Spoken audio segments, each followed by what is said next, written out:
नए साल का शुरुआत के साथ साथ क्या आप लोग ये सोच रहे हो कि चलो बैंकिंग एग्जाम का भी तैयारी करते हैं। अगर यही चीज माइंड में चल रहा है तो आप लोगों के लिए एक मजेदार सा फैक्ट बताता हूं कि अगर आप बैंकिंग एग्जाम का तैयारी कर रहे हो तो आप सेम प्रिपरेशन में मोर देन 40 एग्जाम आप अपियर कर सकते हो। अगर वैकेंसी का बात बोलूं 2024 में 25 से 30 हजार वैकेंसीज आउट हुआ था। झूठ बोल रहा है, झूठ बोल रहा है, ये बकवास कर रहा है। अरे भाई मैं मजाक नहीं कर रहा हूं, मैं सच बोल रहा हूं। आप लोगों को विश्वास नहीं हो रहा है ना, तो चलिए चीजों के बारे में डिटेल से डिस्कस करते हैं और कुछ नया जानते हैं। Hello guys, welcome to Day of Hope. I hope आप सभी का प्रिपरेशन बहुत ही बढ़िया चल रहा है और मैं आशा करता हूं कि आप लोगों को तो ये पता चल ही गया होगा कि आज मैं किस टॉपिक के बारे में डिटेल्स डिस्कशन करूंगा। तो वीडियो का एंड तक जरूर बने रहिएगा। आइए देखते हैं।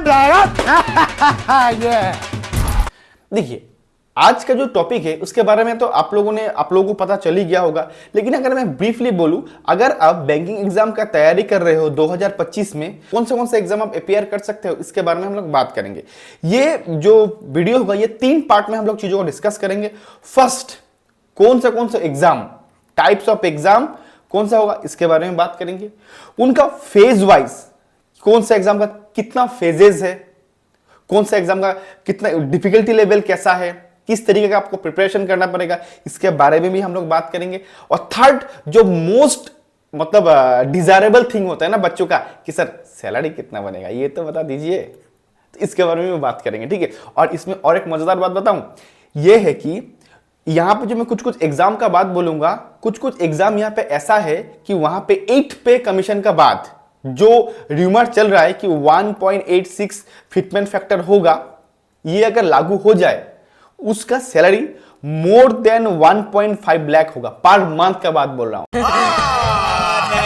झूठ बोल रहा है।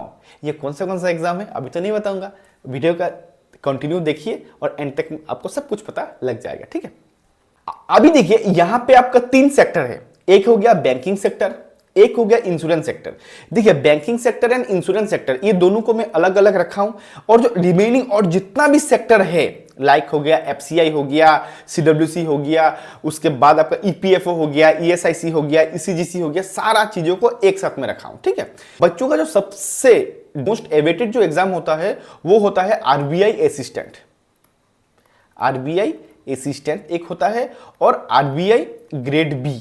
हालांकि आरबीआई ग्रेड बी के लिए सब बच्चे एलिजिबल नहीं होते हैं, और ये एग्जाम जो होता है ना, ये बैंकिंग प्रिपरेशन में बहुत ही मजेदार जॉब है, इससे बेहतर जॉब हो ही नहीं सकता। हालांकि ये जो आरबीआई ग्रेड बी है ये 3 फेज में होता है। इसको मैं पहले इंडिविजुअली बता देता हूं।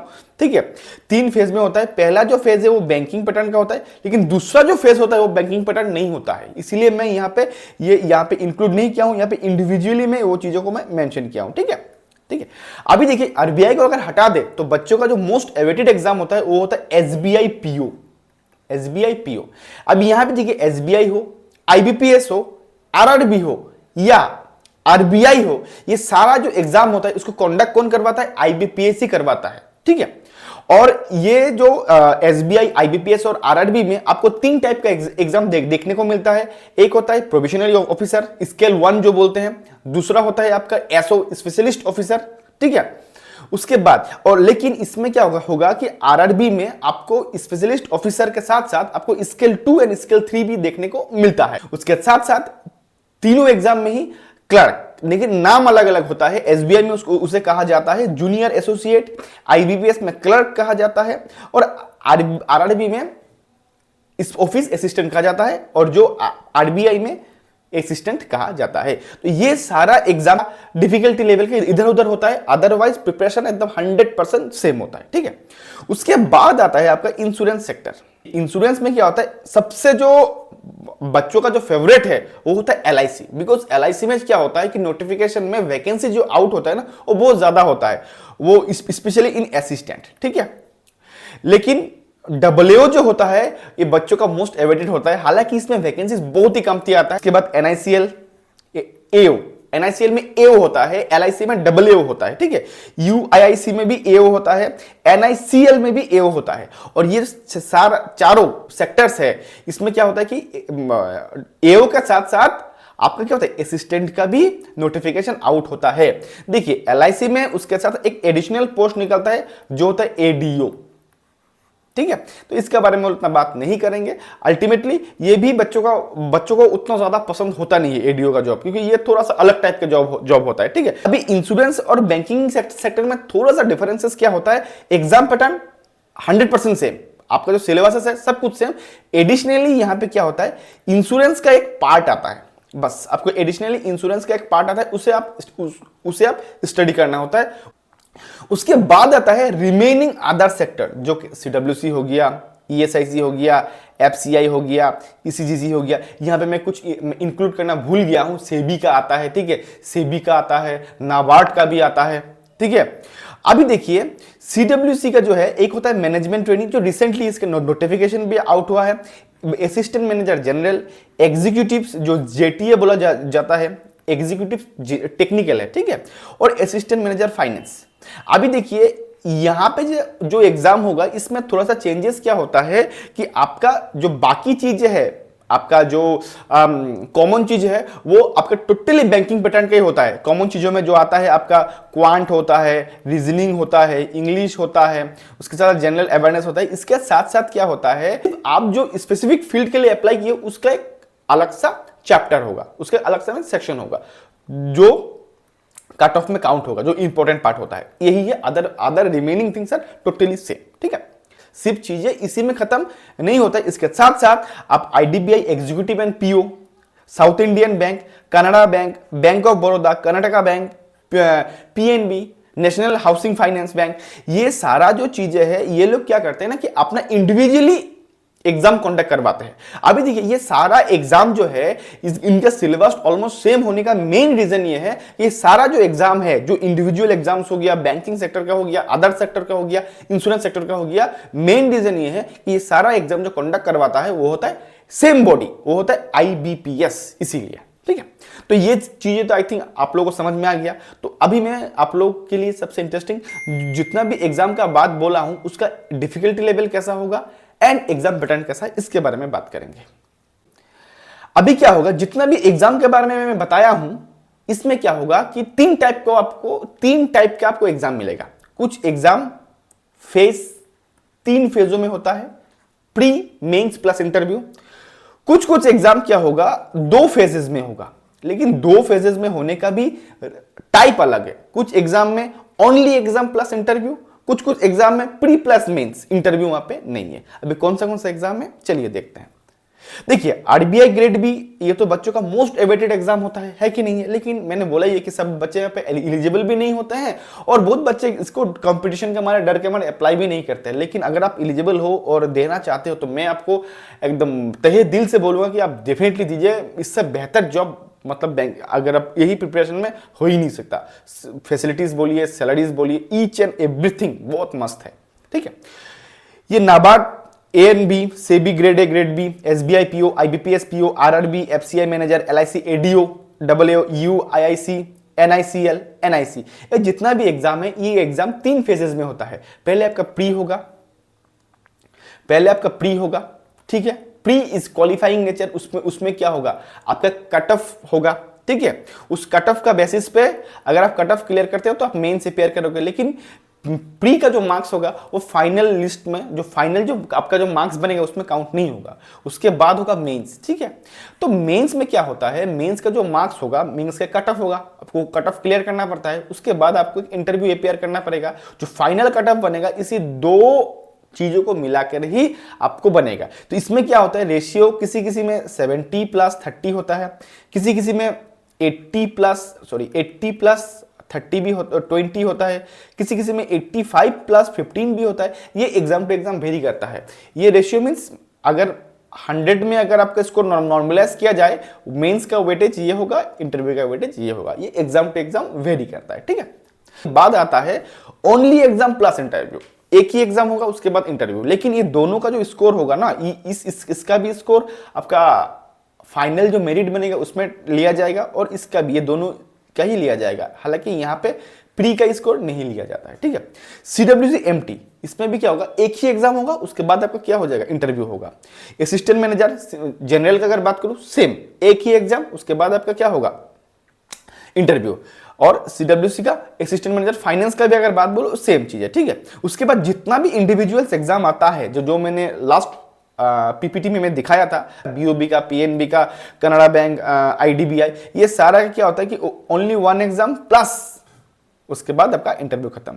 लेकिन यहां पे एक एग्जाम ऐसा भी है जो एक ही एग्जाम होगा, उसके बाद डायरेक्ट डीवी होगा और आपका सिलेक्शन हो जाएगा। वो कौन सा एग्जाम है? सीडब्ल्यूसी का जो रिसेंटली नोटिफिकेशन निकला है, सीडब्ल्यूसी जेटीए का जो बोला जा रहा है ना, सीडब्ल्यूसी जेटीए जो एग्जीक्यूटिव टेक्निकल है, न्यू जो डेजिग्नेशन, उसके लिए क्या होगा? ओनली वन एग्जाम, उसके बाद डीवी। ना इसमें इंटरव्यू होगा, ना यहाँ पे और कुछ यहाँ पे होगा, ठीक है। उसके बाद वैसा एग्जाम जहां पे प्री होता है प्लस मेंस होता है, जहां पे इंटरव्यू नहीं होता है। जनरली ये क्लरिकल पोस्ट होता है, ठीक है। जैसे RBI assistant, SBI junior associate, IBPS clerk, RRB clerk, LIC assistant, NICL assistant, UIC, UDC, FGI एजी3, आईडीबीआई एग्जीक्यूटिव। अभी देखिए यहाँ पे ईएसआईसी यूडीसी में मैं रेड मार्क करके रखा हूं। इसका सबसे मेन रीजन ये है कि इसका जो है ना, प्री प्लस मेंस होने का बाद भी एक फेज होता है जिसे कहा जाता है कंप्यूटर टेस्ट। ये क्वालिफाइंग नेचर होता है, ठीक है। इसका मार्क्स फाइनल में काउंट नहीं होता है, ये क्वालिफाइंग नेचर होता है। तो इसके लिए मैंने इसको रेड मार्क करके रखा है, अदरवाइज इसका प्रोसीजर भी सेम होता है, ठीक है। तो ये हो गया एग्जाम पैटर्न कि कौन सा एग्जाम का कौन सा पैटर्न है, किस टाइप का है, ठीक है। अभी अगर बात करो सैलरी का, मोस्ट एवेटेड जो चीजें होता है बच्चों का ना, कि सर सैलरी कितना होगा बता दीजिए। हाँ चलो, तो सैलरी की अगर बात बोलूं, देखिए हालांकि सीडब्ल्यूसी एमटी का जो बेसिक पे है वो आरबीआई ग्रेड बी से ज्यादा है, लेकिन आरबीआई ग्रेड बी का पार्क्स एंड अलाउंसेस जो है ना, वो दूसरा कोई भी एग्जाम्स हो जो बैंकिंग सेक्टर में आता है उससे बहुत ज्यादा होता है। तो इसीलिए मैं आरबीआई ग्रेड बी को, हालांकि आरबीआई ग्रेड बी का जो मेरे नॉलेज में है उसका जो बेसिक पे है 55,000 समथिंग है, लेकिन सीडब्ल्यूसी का जो एमटी का है वो 60,000 समथिंग है, ठीक है। एलआईसी डब्ल्यू, ठीक है, UIC AO, RBI scale 3, scale 2, NABARD grade B, CB, ये जो जितना भी एग्जाम है ना, इनका पर्क्स एंड अलाउंसेस अगर आप मिला दोगे, जो ग्रोस सैलरी बनता है ये अबव 1 लाख बनता है, ठीक है। उसके बाद बिलो 1 लाख लेकिन मोर देन कितना? 50,000, ये SBI PO and SBI SO, IBPS PO, IBPS SO, RRB PO, RBI assistant, FCI manager, CWC जो हम लोग का न्यू एग्जीक्यूटिव पोस्ट का जो है जेटीए, जो एग्जीक्यूटिव बोलते हैं, सीडब्ल्यूसी का एम असिस्टेंट मैनेजर, ठीक है, एफसीआई एजी3, एलआईसी एडीओ एंड अदर जितना एग्जाम्स होता है, तो उसका क्या होगा कि आपका जो सैलरी बनेगा वो 1 लाख क्रॉस नहीं करेगा। जितना भी पार्क्स एंड अलाउंसेस मिलता है वो सारा मिला के आपको जो ग्रोस बनेगा ना, वो आपका नियर बाई 80-90 का आसपास बनेगा। और कुछ ऐसा भी एग्जाम है जहां पे आपका क्या होगा, आपका भी जो सैलरी होगा वो बिलो 50,000 भी होता है, जो एलआईसी असिस्टेंट है, SBI junior associate, RBI clerk, RRB clerk, IBPS clerk, NICL assistant, ESIC, UDC, IDBI, ये सब का जो सैलरी बनता है ये बिलो 50,000 बनता है। अभी कुछ बच्चे लोग उठ के जब पूछेंगे कि सर आपने तो बोले थे कि कुछ एग्जाम ऐसा भी होता है जिसका क्या है, सैलरी 8 पे कमीशन के बाद वो 1.5 लाख होने को है, मोर देन 1.5 लाख। ये कौन सा एग्जाम है बता दीजिए। देखिए ये भी एग्जाम है। अभी क्या है, देखिए बैंकिंग में जो 8 पे कमीशन होगा वो लागू नहीं होगा, बिकॉज बैंकिंग सेक्टर का अलग होता है जिसमें इंश्योरेंस सेक्टर भी आ जाता है, ठीक है। लेकिन मजे का बात बताऊं कि जो अभी का जो फिटमेंट फैक्टर जो दे रहा है 1.86, अगर इसको मैं कंसिडर करूं, जो आरबीआई ग्रेड बी का जो बेसिक पे है वो है 55,000, नियर बाई 55,000 है। तो इसका बेसिक ऑलमोस्ट आपका क्या होने वाला है, 1 लाख उसका बेसिक होने वाला है, ठीक है। जो सीडब्ल्यूसी एमटी का जो बेसिक है 60,000, उसका कम से कम 1,10,000 उसका बेसिक होने वाला है, सिर्फ बेसिक। आप बोलोगे सर बेसिक मतलब क्या? बेसिक होता है जो मेन सैलरी होता है आपका, वो उसके ऊपर आपको मिलता है आपका बेनिफिट्स। बेनिफिट्स में क्या होता है, अगर आपका टफ पोस्टिंग है उसके लिए आपका जो भी इन्फ्रिंजमेंट बेनिफिट्स होता है, खाने का पैसा, कहीं पे जाने का पैसा, जो भी चीजें कॉर्पोरेशन देता है, ये डिपेंड करता है, सेक्टर टू सेक्टर डिपेंड करता है, वो सारा चीजें इंक्लूड करते हैं, ठीक है। अभी देखिए अगर मैं इसमें एडिशनल 50% भी अगर जोड़ दूं तो आपको क्या 1.5 लाख, ये मैं कमती बोल रहा हूँ, ये ज्यादा ही होगा, ठीक है। ये न्यू ज्वाइनिंग का बात बोल रहा हूं। अगर या अभी जो रिक्रूटमेंट होने वाला है सीडब्ल्यूसी एमटी का, ठीक है, उसका इनिशियल जो बेसिक पे रहेगा वो 60,000 रहेगा। उसके ऊपर अगर उसका जो 1.86 जो सेंट्रल पे 8 पे कमीशन अगर उस पर लागू होता है, अगर वही चीजें लागू 1.86 लागू होता है, तो मेरे हिसाब से उसको जो बेसिक ही बन जाएगा ना, उसको जो बेसिक बन जाएगा वो ऑलमोस्ट 1,10,000 बन जाएगा। उसके साथ साथ अगर आप 50% भी ऐड करते हो तो 1,55,000 तो उसका सैलरी ही बन रहा है। ठीक है, उसके साथ साथ यहाँ पे जो आपका CWC AM हो गया, फाइनेंस हो गया, ठीक है, FCI मैनेजर हो गया, ये सब का सैलरी मोर देन 1 लाख होने वाला है। ठीक है, मोर देन। और ये जो ESIC UDC है, इसका सैलरी भी मोर देन 60,000 होने वाला है। ये न्यू ज्वाइनिंग का बात मैं बोल रहा हूँ। ठीक है, तो आशा करता हूँ ये जो चीज़ें हैं आप लोगों को अच्छा लगा है और मज़ा आया है। अपना फ्रेंड के साथ ज़रूर शेयर कीजिएगा। ठीक है, तो अभी के लिए बस इतना ही। Till then, good bye, thank you.